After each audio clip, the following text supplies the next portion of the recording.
Hey, hey, Blue Table fans. Time for a business/life ramble. First off, I want to say, for those of you that may be feeling sad or having challenges in their life, I want to say keep your chin up. Life does get better. For me, since I've been focused on maintaining a positive attitude and also taking more care to decide what it is that I think about, getting rid of negative stuff. I have found that I am extremely happy. It is sometimes I just, it used to be I'd have like a moment of bliss once in a while, driving home from work and everything was beautiful. That kind of birds are singing in the summer sky feeling. And now that's like many times a day. And I'm thinking, wow, does that ever happen that that's like all the time? So anyway, I'll keep you posted on that, I guess.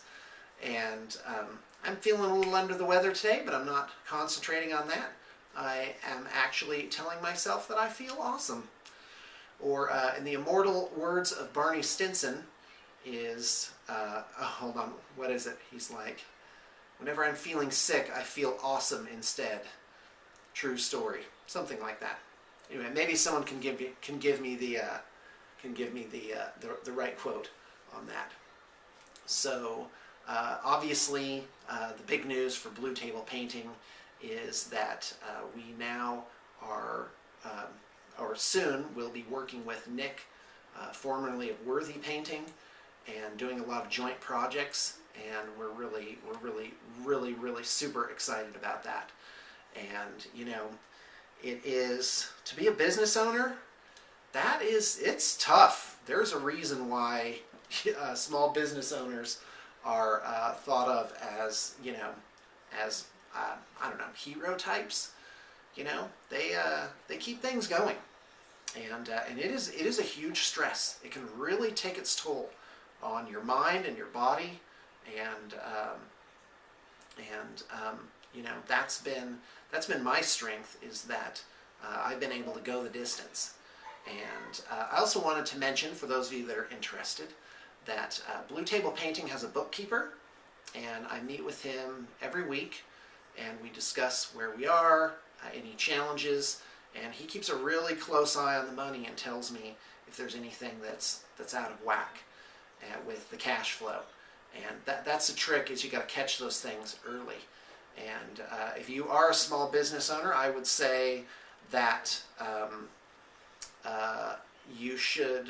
There's a point where you need to bring in experts, and that's the big challenge of any business. Is at what point do you stop trying to do it yourself and actually bring someone in that knows how to do it better than you? And what I found is, as your business really grows, guess what? That's most things. Most things that I used to do for my business, there are people doing it better. Keeping the books, and which is balancing the checkbook is part of that. I get reports, so I keep my eye on it, keep my finger on the pulse, but I don't pack packages right now. So there's someone keeping the books better than me.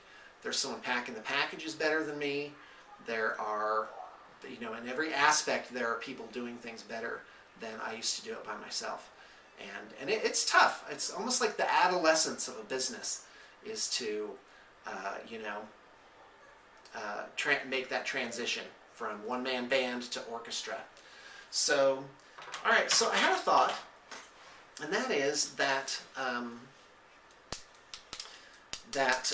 so imagine every time something good comes into your life, you not only get whatever the thing is, and it could be an object, it could be a relationship, it could be an experience,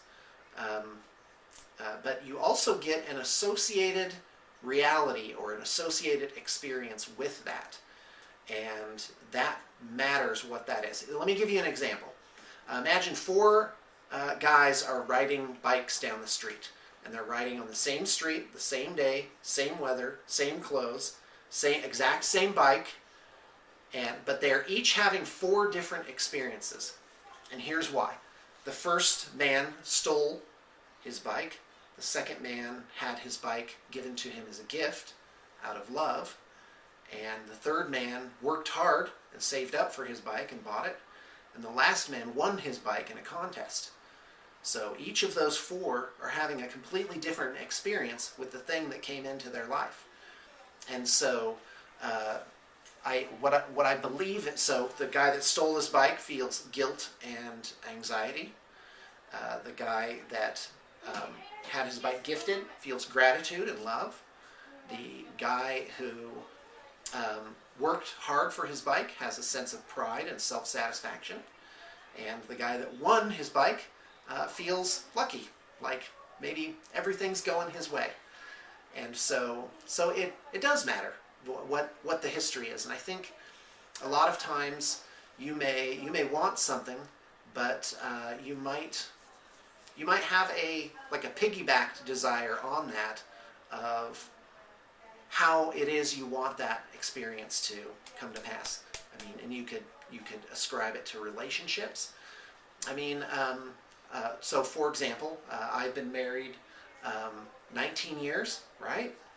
And happily, I might add. And so I met my wife, and then hi, I'm Sean, and then 21 days later, will you marry me? I don't recommend that for everyone, but riddle me this, Batman. How does that happen? It happens with intuition. But my point is that it was an experience. I have a story to tell.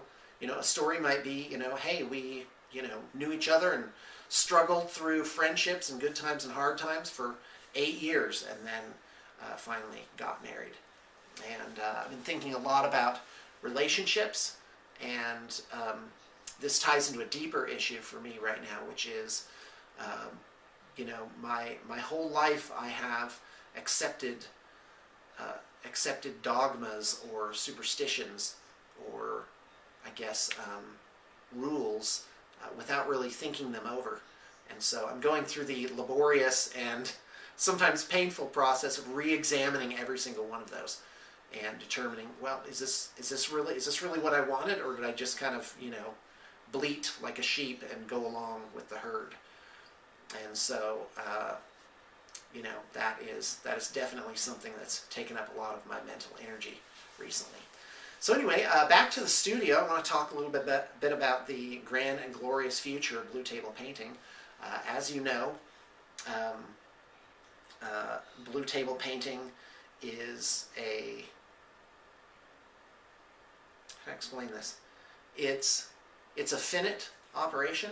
Like I have limits on it, and I know that might sound bad, but guess what? I've carefully examined things, and what sounds fun, and basically growing it to a certain point is that operation sounds like fun. I want to be able to know everyone's name at my company, and so but Blue Table Painting isn't the last company that's going to come out of this organization. One of my big goals or visions. I don't like to say goals. I don't know. A vision is something you have inside of your soul that you can actually imagine yourself in it. What it smells like, what it feels like, and what it feels like emotionally as well.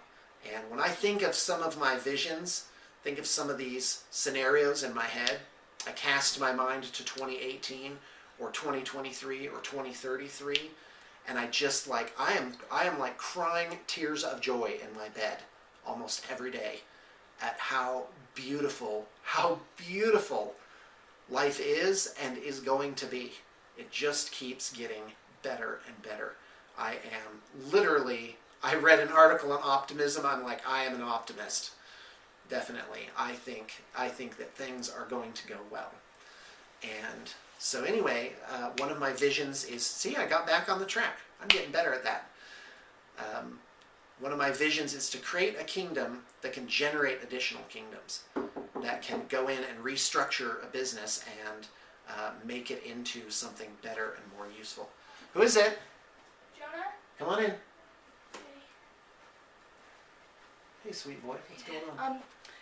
Mom told me to come ask you if I could have a slate over at Dad's house. Oh yeah, that's fine. Okay. Yeah, thanks for asking. Everyone's got their own parenting style. Mine is default yes. Unless there's a reason why no, I default right to yes.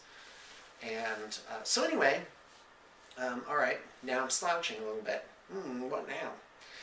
All right, so yeah, Blue Table Painting is going to branch off and become different types of generate different types of organizations. I'm very excited about it.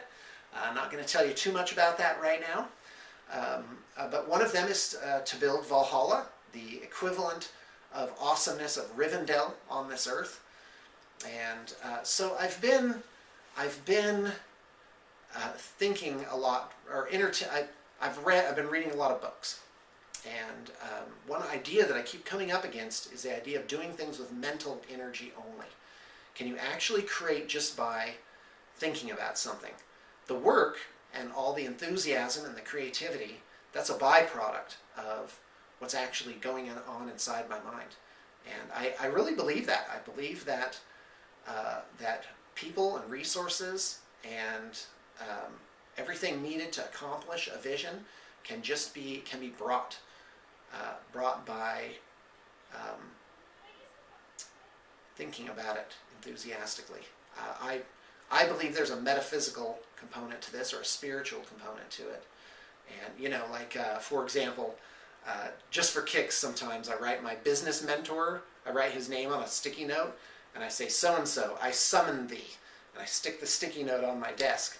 And usually it's within a couple days. He shows up. He's like, "Hey, I don't know why, but I just thought I'd come visit you." Like, awesome. It's really great. So I believe in that. So you might say, "Well, Sean, why don't you just call him? Come on." So yeah, I hear you. So anyway, yeah, it's a beautiful afternoon. Absolutely gorgeous. I felt inspired to reach out to all of you.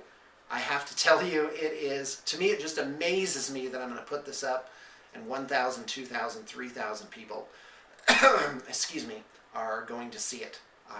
I'm really super excited. Oh, as a PS, we are working on getting Nick from Worthy Painting out to our studio in order to teach us his style, and I think that will really that'll really push our painters over the top. I'm very excited about that. All right. Well, anyway, thanks for tuning in. I hope that you have been uplifted and inspired. And I want to tell you, if you're having a hard time, first off, you can always change this. Nothing stops you from being happy. Don't let your circumstances dictate your day. You should be happening to your day. Your day shouldn't be happening to you. And you can control that. You can decide how you feel about it. And but if you are down, I'm here to give you a word of encouragement and tell you to keep your chin up.